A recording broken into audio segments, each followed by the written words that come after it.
Luis Carlos Reyes es el director del Observatorio Fiscal de la Universidad Javeriana. Está con nosotros a esta hora. Doctor Reyes, buenos días. Buenos días, mucho gusto por invitarme. Bueno, entremos en materia acerca de este tema tan espinoso, tan álgido y que genera tantos puntos encontrados. ¿Es, doctor Reyes, imperativo hacer una reforma tributaria en este momento? ¿Toca sí o sí? No, y creo que eso es importante que lo entienda la gente. Estamos en la peor crisis económica de nuestra historia, peor que la del 99, peor que la Gran Depresión de los años 30, y es el momento menos aconsejable para hacer pues para subir impuestos. Más aún, no es necesario hacerla ahora. El país cuenta con buen crédito en los mercados internacionales para no tener que subir impuestos en este momento. La deuda no ha sobrepasado un umbral preocupante, pues un umbral mágico a partir del cual toca hacer una reforma tributaria, y en realidad lo que vemos es que el gobierno está tratando de hacer lo que no pudo hacer en la reforma tributaria del 2018, la ley de financiamiento, que es ponerle IVA a la canasta familiar para tapar el hueco fiscal que el mismo gobierno abrió recortándoles alrededor de 9 billones de impuestos a las empresas. Entonces, no es el momento, y da más la impresión de que el gobierno está pescando en el río revuelto por el COVID pues para cumplir con su hoja de ruta. Para que, doctor Reyes, pero podría ser también el momento para empezar este trámite, para aprobarla inclusive en este año, pero que entre en vigencia en un año más adelante, 2 años después.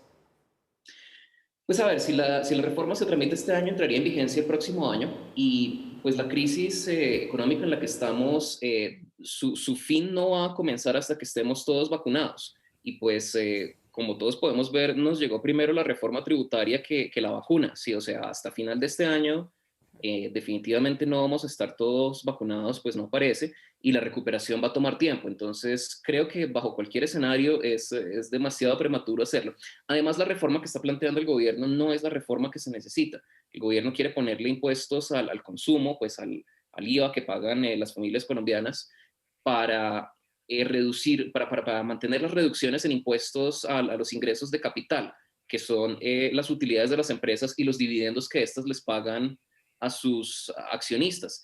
Pese a que los impuestos a los ingresos de capital son los más progresivos, es decir, los que ponen a las personas de más altos ingresos a contribuir de manera pues que corresponde a sus altos ingresos, y pese a que Colombia está por debajo del promedio de la OCDE en términos de impuestos al capital. Es una medida que busca mantener la regresividad que se le impuso al sistema en el 2018, y de verdad que no tiene ninguna justificación. Doctor Reyes, reducir el gasto público, seguir perfeccionando como nuestros sistemas informáticos y de bases de datos y demás para ir tras los evasores, ¿sería entonces y debería ser entonces como el primer paso en el que debería pensar el gobierno antes de trasladarle ese estrés por la necesidad de aumentar el recaudo a las personas, a los colombianos?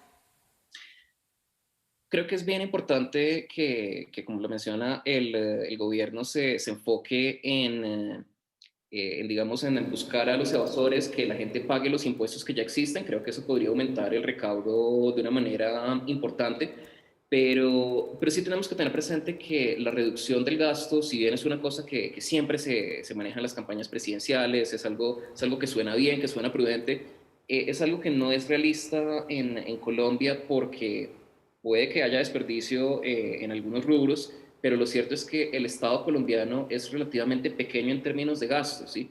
Deberíamos enfocarnos más bien en utilizar bien los recursos que ya tenemos, pero no es que estemos desperdiciando plata en cosas innecesarias. Sí. Incluso si la plata no se la robaran, no alcanzaría para las necesidades que tenemos como país, ¿sí? O sea, es plata que deberíamos estar usando mejor para educación, mejor para salud, no recortándole en realidad a la totalidad del gasto. Colombia tiene un estado relativamente pequeño de nueva comparación de la OCDE. Doctor Reyes, ¿cómo se ve golpeada la clase media con lo que hasta ahora se conoce de la reforma tributaria? Algunos dicen, mire, es la clase más damnificada porque no tiene cómo pagar más IVA a los artículos que se les planea gravar el IVA, y tampoco tiene tampoco recursos para que se vean beneficiados con la devolución del IVA, que ha sido uno de los argumentos en esta propuesta de reforma tributaria. ¿Cómo se damnifica la clase media? Bueno, creo que usted lo ha dicho. Esta es una reforma tributaria que busca ponerle a la clase media como uno la define. Si a veces dicen que no, que es que los que se creen clase media en realidad son clase alta. Más allá de pelear por definiciones, lo cierto es que estamos poniendo a las personas que viven de su trabajo a pagar los recortes de impuestos que se hicieron que benefician a los dueños de los grandes grupos económicos del país, ¿sí?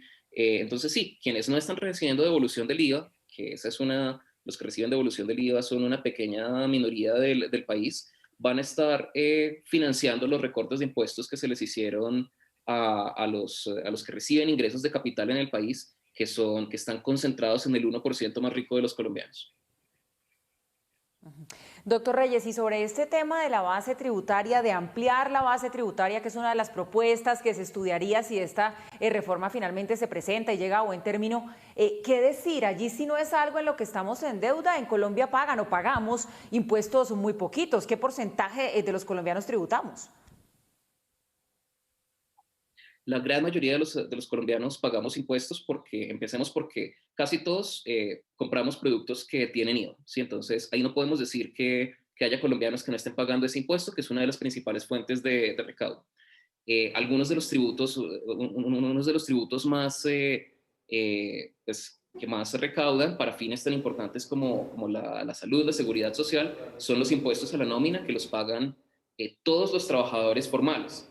Eh, Cuando se dice eso que usted menciona, generalmente se habla de que son pocos, alrededor de un 10% de los contribuyentes los que pagan impuesto a la renta. Entonces, pues yo creo que es una manera de desviar la atención del hecho de que todos los colombianos prácticamente pagamos algo en impuestos. En cuanto al impuesto de renta, se ha hablado de que más personas paguen impuesto de renta. Yo creo que es una medida que sería interesante considerar una vez que las personas que deberían estar pagando más impuesto de renta lo estén pagando, porque lo que nos muestran los estudios rigurosos Sí. es que no solo el 1%, sino el 0,01% más rico de los colombianos pagan a tasas bastante menores que las que pagamos usted y yo, ¿sí? O sea, las personas que vivimos de nuestro trabajo. Eh, Pagan muchísimo menos esos 500 colombianos más ricos, los 1000 colombianos más ricos, e incluso los 100.000 más ricos, que un trabajador formal de pie, Pues muy en bien. términos de porcentaje de sus ingresos. La reforma tributaria, ahí está la polémica en lo que por el momento hasta ahora se conoce. Vamos a ver qué va a pasar, cómo la va a presentar y si se resulta que se aprueba o no, porque también hay otros factores como lo anunciábamos hace algunos minutos de que estamos en época preelectoral. Doctor Luis Carlos Reyes, director del Observatorio Fiscal de la Universidad Javeriana, gracias por atendernos. Feliz jueves. Muchas gracias a ustedes por la invitación.